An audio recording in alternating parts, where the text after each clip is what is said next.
चल चल पटकन. नमस्कार, मी निलिमा तुमचं सर्वांचं पुन्हा एकदा नवीन ब्लॉगमध्ये स्वागत करते. आणि आता आम्ही मुलांना घेऊन चाललो आहे मॉलमध्ये. तर ते गेल्यानंतर मग पिझ्झा वगैरे खाणार होतो, कारण की कंटिन्यू आम्ही जात नाही, पण कधीतरी गेलो तर पिझ्झा कधीतरी खातो. आणि त्यानंतर इथे ऑफर वगैरे असं काहीतरी दिसत होतं, पण मला नाही वाटत ते ऑफर वगैरे. तर तिथे चौकशी केल्यानंतर कळालं की तो अनलिमिटेड पिझ्झा होता आणि जेवढा मिळेल तेवढा पूर्ण संपवायचा होता. पण तर हे दोघं जण जेव्हा जेव्हा एकत्र असतात तेव्हा त्यांची अशी मजा मस्ती वगैरे चालू. मला 2, रुद्राला 2, पप्पाला 2 आणि मम्माला 100. दादाला 2, मला 2, मोठ्या पप्पाला 2, कितीला लबाड. मला 2, रुद्राला 2, पप्पाला 2, मम्माला 12. मला याला 2, मला 2, मोठ्या पप्पाला 2, ला 13. तर हे दोघं जण नेहमी सोबत असल्यावर अशी मजा मस्ती चालू असते. त्यानंतर मग आम्ही मूवी बघायला जाणार होतो, म्हणजे अजय देवगणचा जो मूवी आला आहे नवीन, तो बघायला गेलो होतो. मला हात का वरती ठेवायला सांगितलंय? कारण की हात कुठे पण गरम आहे. हात नका लावू, गरम आहे.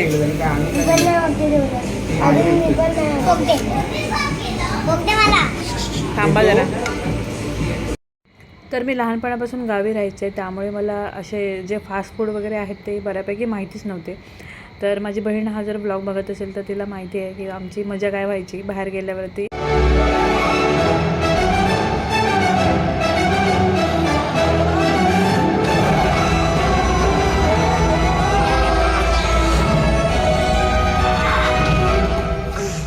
मुझे पता था, मुझे बचाने तो जरूर आए. त्यानंतर मग रविवारी बनवले छानपैकी खेकडे. तर गावी असे भरलेले खेकडे बनवतात, तर त्याची रेसिपी मी याच्यामध्ये ॲड करते. तर असे भरलेले जे खेकडे आहेत ते बनवून बघितलं तर खूप छान वाटतं. तर मी साधारण असे साफ करतात तसे साफ वगैरे करून घेतलेले आहेत ते. त्यानंतर असे 2 भाग करून मग त्याच्यामध्ये जे बाकीचं सारण आहे तर त्याच्या सारणामध्ये मी तांदळाचं पीठ घेतलं आहे, त्यानंतर बेसन पीठ घेतलं आहे, तिखट, हळद, मीठ सगळं मिक्स करून मग ते आपण जसे बाकीचे भरलेले वांगे किंवा हे बनवतो तसंच त्याच्यामध्ये भरायचं आणि मग दोऱ्याने वगैरे बांधून मग फोडणी आपली रेग्युलर जी फोडणी आहे ती केल्यानंतर असं रस्सा टाईपमध्ये बनवल्यानंतर खूप सुंदर लागतं. तरी खेकड्यांची रेसिपी गावी बरेच वेळेला बनवायची आई, आणि ते बघून बघून शिकले. आणि असे की भरलेले खेकडे मी पहिले हाताने स्वतः कधीच नाही बनवले, पण ती रेसिपी जी आहे ती बघून बघून मी लक्षात ठेवून मग त्यानंतर एकदा घरी बनवून पाहिले आणि त्यानंतर सगळ्यांना खूप आवडली. त्यामुळे तेव्हापासून मग भरलेले खेकडे वगैरे मी बनवते. लहानपणी गावी असताना जेव्हा गणपतीच्या सीझनमध्ये आम्ही माझं जे तळेघर म्हणून एक गाव आहे तिकडे जायचो, त्यावेळेला भोक्षीमधले जे मासे असतात, जे मोरी मासे असे म्हणतात, ते फक्त तेलामध्ये परतून त्यानंतर त्याच्यामध्ये जी भाकरी वगैरे असते भाकरीबरोबर खायला भरपूर छान वाटायचे. आणि त्या दिवसामध्ये मासेमारीसाठी भोक्षी लावलेली असायची.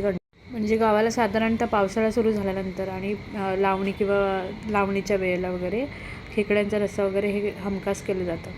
तर इथे जो आहे तो चॉपर बघताय तर तुम्ही, आगारोचा चॉपर आहे. तर आगारो या कंपनीचा चॉपर म्हणून सर्च केला तर तो दिसून जाईल. आणि हे जे आहे ते इलेक्ट्रिक आहे, त्यामुळे त्याचा आपले सी टाईप चार्जर जर असेल तर त्या चार्जरने पण याचे चार्जिंग होते आणि चार्जेबल आहे. त्यामुळे ते छान आहे. म्हणजे जास्त वेळ जर कटिंगला लागत असेल तर इथे जसं मी चॉप केला आहे, कांदा वगैरे दिसतो तो एवढ्या बारीक प्रमाणामध्ये चॉप करून होतो आणि त्यामुळे भारी वाटतं. ते वापरायला एकदम मस्त आहे, इझी आहे. त्यानंतर मग रस्सा वगैरे बनवायला घेतला आणि त्याच्यामध्ये थोडंसं रस्सा टाईपमध्ये ठेवायचं होतं. त्यामुळे मग वरून जेव्हा परतून घेतल्यानंतर मग थोडंसं गरम पाणी टाकल्यानंतर तो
त्यानंतर इकडे आहे कौस्तुभ, नंतर रुद्र, नंतर पार्थ आणि त्यानंतर सगळ्यांना हे रस्सा जो आहे खेकड्याचा रस्सा आवडला होता आणि भारी वाटत होतं. सगळेजण गप्पा मारत होते.